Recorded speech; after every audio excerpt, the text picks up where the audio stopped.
This is the Fredericksburg Neighbors Podcast, the place where local businesses and neighbors come together. Here's your host, Dory Stewart. Welcome back to another episode of the Fredericksburg Neighbors Podcast, where we share the stories of our favorite local brands. I'm excited to introduce you to my guest today. Jessica Wilkins of Biscuit Batch is here to join us on the podcast. Jessica, welcome. Hello. Thank you. Well, I'm excited to dive in and learn all about you and your business. So let's start there. Share with us a little bit about your business. Yeah, so I moved to Virginia about 5.5 years ago as a chef. I had a private business, Earth Apple, as a private chef and doing meal preps for athletes and professional artists. After COVID hit, it really affected my business because nobody wanted me to have them or have myself in their home. So I was kind of at a roadblock, and I had this biscuit recipe that I worked on previously in my career, and it was just kind of tucked away, one of those things that you work on and, you master it and you're done with it. So I was like, I live in Virginia and everybody loves biscuits. You can smother it, top it, like sandwich it, anything. So obviously, we all had a lot of time to think during COVID, and I just kind of ran with it. Everybody loves a good biscuit. Everybody loves a good biscuit. And I had worked on the recipe for about 3 years previously before I tucked it away. Mm-hmm. They're hard to make. I have ruined many a biscuit. Yes. Yeah. Some people love them. Some people hate them. There's no in between. Right. So tell us about the concept of Biscuit Batch. Yeah, so of course I wanted to have biscuit in the name. I wanted to be very straightforward what it is that I'm offering. Batch is sort of a play on words, batches of biscuits. And just it sounded kind of catchy. When you're far away, it kind of looks like something else for the grown-ups. And then, but it's, Right. appropriate so I can serve at churches and all these other things. So I thought it was kind of fun, quirky. I wanted to kind of meet in the middle of elevated, but still kind of down home comfort food. I love it. Yes. I love it. Awesome. So dive a little bit deeper into your journey. You mentioned, kind of how you came up with the biscuit recipe and perfected that through COVID. But tell us a little bit about the backstory. So I was previously in the Navy. I was in the Navy for 4 years. I was a gas turbine mechanic, and I also did VBSS, which was Visit, Board, Search, and Seizure. It was basically like SWAT team at sea. Wow. So we would board other ships like terrorists, illegal things, stuff like that. My original plan was to follow in my parents' suit and join LAPD after being in the military. I sort of found my love for baking in the military while we were on deployment, and I kind of wanted to try it out. So I worked with a pastry chef and realized that I hated working in pastry because it was a lot more than just cakes and cupcakes. It was a lot of very intricate decor and frosting and piping, chocolate work, all this stuff. And I just don't have the intricate detail and patience for that. So I was like, you know what, let me try the culinary side. And absolutely loved it. You can play so much more with the culinary, like savory side. Don't get me wrong, I still love baking, hence biscuits, just not as a full-time. I definitely have a very strong passion for food and the savory side. So I've been in the industry for about over, I want to say 15 years now that I've been in the culinary industry. I used my GI Bill to go to culinary school, and I worked in every type of the industry that you can imagine. Amazing. Thank you for sharing that. Of What course. a contrast from military to where you are now. Yes. Yeah. A lot of people look at me and they don't know my background, and it's kind of funny. And I don't mind it. It's just, people think I'm some cute little baker girl and don't know things that I've done in the past. Yeah. You're actually a badass. Thank you. I love it. I love it. Yeah. So tell me, are there any myths or misconceptions other than about you personally, but Yeah. about your business or the industry? I would say a big myth in the industry. It is a very hard industry to get into and to stay into.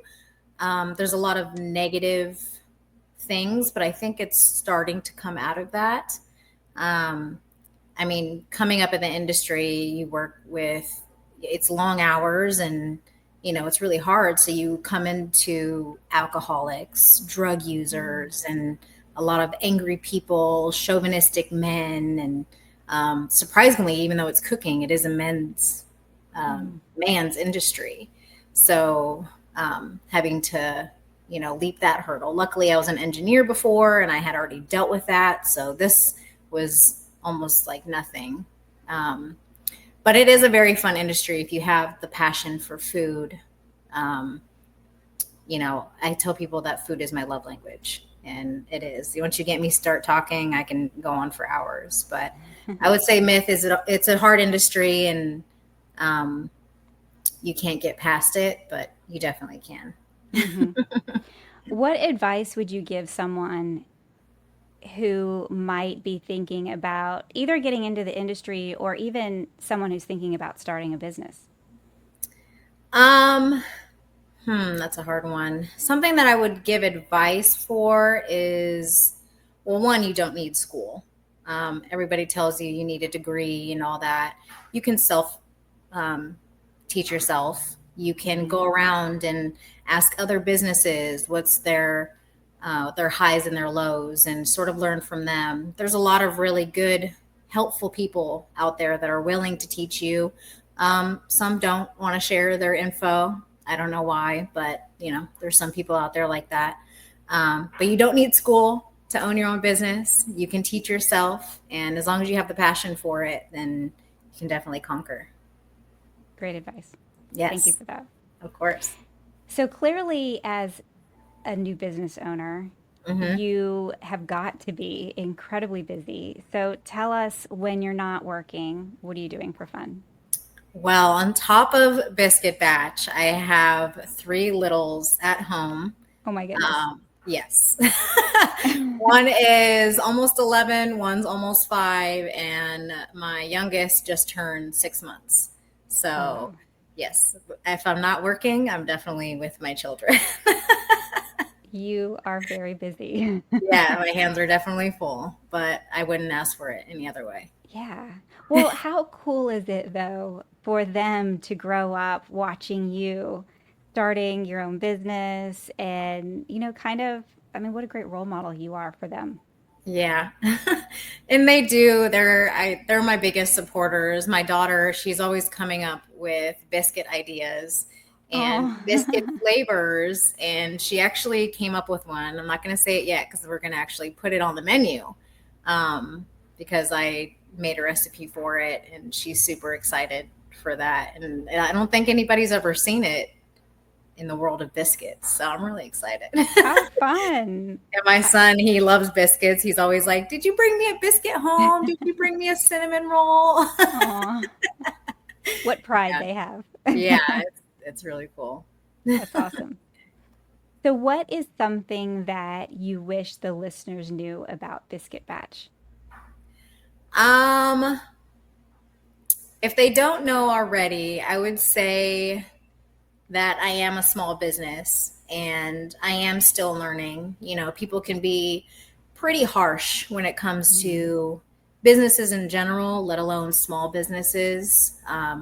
People will go to McDonald's and spend $40 on 2 meals, no problem. And they'll come here and spend $40 on 2 meals and write a negative review on, what they're paying for. And it hurts sometimes, the reviews. It's hard not to take it to heart, but you can't please everybody. And I know that. I do what I think is best and try to adhere to the public as much as I can. But I think people definitely need to be reminded about small businesses, and all of this came from me. Like, I didn't have any help. Nobody gave me anything. Started from the ground up. Recipes that I've done and tested over and over and over again, spent hours doing. We work long hours. Our servers have lives too. We're short on staff sometimes.